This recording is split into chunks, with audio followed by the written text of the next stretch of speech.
Participatory mapping of a Libre community network. This video demonstrates a participatory mapping exercise that helps organise the information useful for deploying Libre community internet networks. Communities can use participatory maps to illustrate how they perceive their local area and the society and environment where they live, and also to develop proposals for transforming their reality through self-government and self-management of resources. This exercise has two stages. The first stage is the development of an individual sketch with information on each specific place where Libre router notes will be mounted. The second stage is the creation of a collective map, a collaborative activity that gathers the information of all the sketches and shows the information in a map of the territory.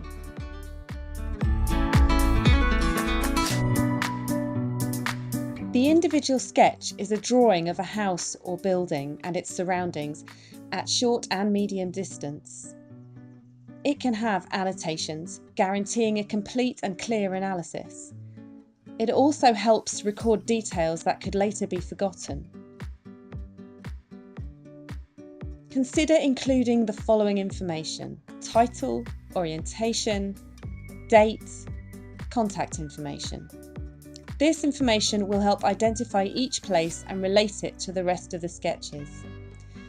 The next step is to identify the possible locations of a Libre router, highlighting the locations that have the most possible connections with other nodes.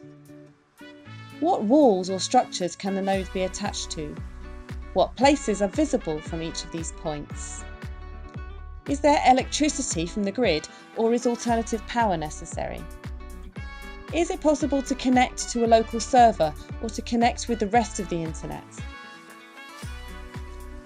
Wired connections between two devices can be up to 100 meters. Are there neighbours who can join the network via wired connection?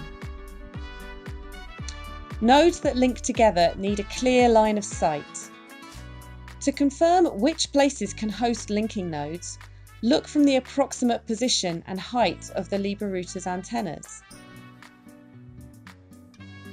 What other relevant places are visible within 2 kilometers? Can you overcome some obstacles to allow a line of sight with another point of the network? For example, raising the antenna a few meters or pruning a tree.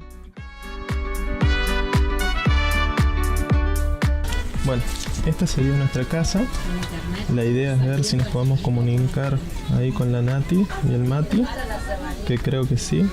Después Monkey va a tener comunicación con nosotros porque está muy cerca, y la idea es ver de conectarlo al pilo que está pasando todo el valle. Este nodo es lejos, así que vamos a ver cómo funciona eso. En el paso está Nadia y Facu, que suponemos porque está en línea directa que también lo vamos a poder conectar. Y después la idea es ver, acá hay una montaña bastante pronunciada, que no sé si veremos la casa de Seba, que es la que se comunica con la serranita. Vamos a ver si tenemos que subir o armar una antena más grande para poder conectarnos con Seba. Bueno, para este lado está el Chapu, hay otros nodos, pero no nos podemos conectar porque hay árboles. Son árboles muy altos, así que eso no lo vamos a poder sortear.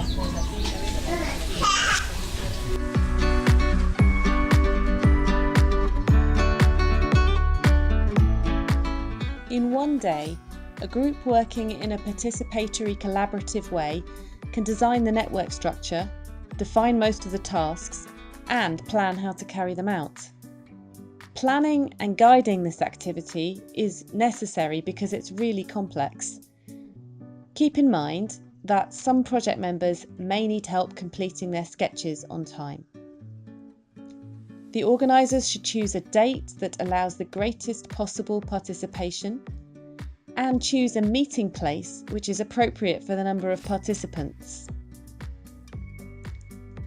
Some things that you may need are individual drawings by the network's members, supplies such as paper, markers, scissors, string, thumbtacks or pins, a map of the region on which the geo-referenced information is added, It can be a large print of a satellite image, a handmade drawing, or an official printed map.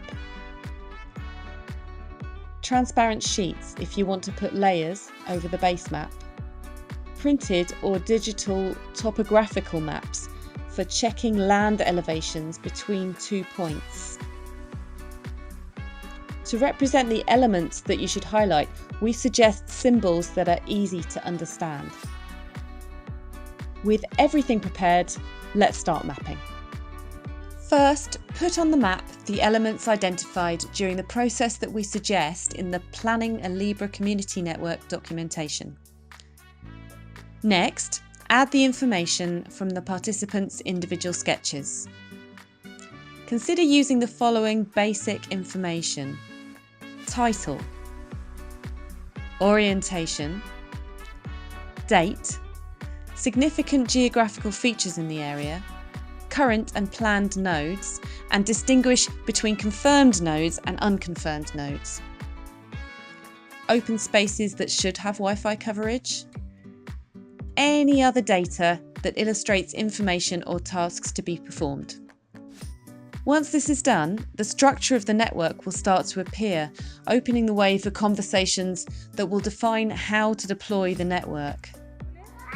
Cuando mira a Fer, es como que está libre, como que está la antena de tanque y hacia Fer está libre y entonces nos da los árboles a nosotros. Pero si lo movemos para que nos dé libre de los árboles a nosotros, le tapa los árboles a Fer Hidalgo. Ese es el problema de hoy. Por eso es que hay que cambiar el caño y ponerlo al otro lado.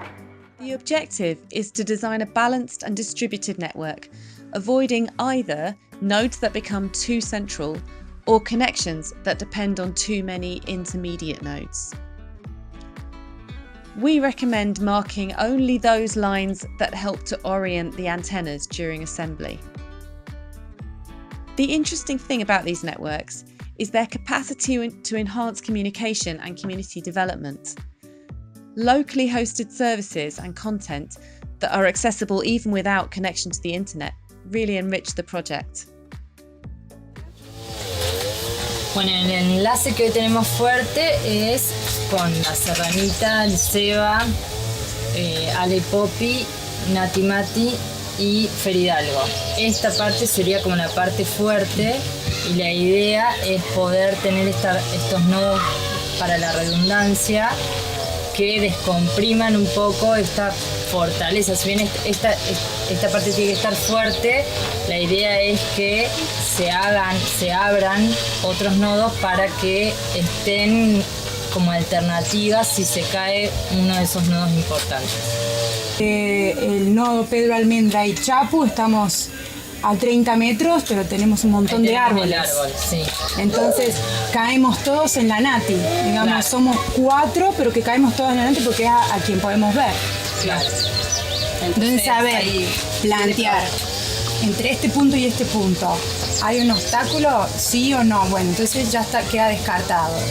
De aquí a aquí, ¿hay un obstáculo? ¿Sí o no? Entonces hacer como un mapa para descartar. De repente hay otras visibilidades y no lo estamos sabiendo. Claro. Y bueno, y ya es como una carta de presentación de la red para cualquier cosa, para un taller, para sumar gente, para lo que sea, me parece que está bárbaro. Y entender que el mapa dimensione cosas. Yo, por ejemplo, de poner los clavitos recién, veía, ¿a dónde estoy? Ustedes, en realidad va así esta línea, a lo del pilu. Y esta va por rebote, le enganchamos ahí, pero en realidad no hace así ahí. Hace así y esto está ahí medio. Y eso cuando lo ves con el clavito que te pasa al lado y lo podés ver como más gráficamente, te das cuenta por dónde puede haber algún error de conexión que puedan tener que ver con esas cosas. Now that you have the first design of the network, you can define short and medium-term tasks and think of new ideas and solutions. We recommend recording these ideas by writing, drawing, or taking pictures so that you can follow the ideas over time. Take advantage of the enthusiasm and decide when you will work together to install the community network. Group activities and neighbours helping each other creates a stronger sense of responsibility and belonging. This will bring you closer to the primary objective of having a community network, a digital network, but also a human network of people who know each other and collaborate.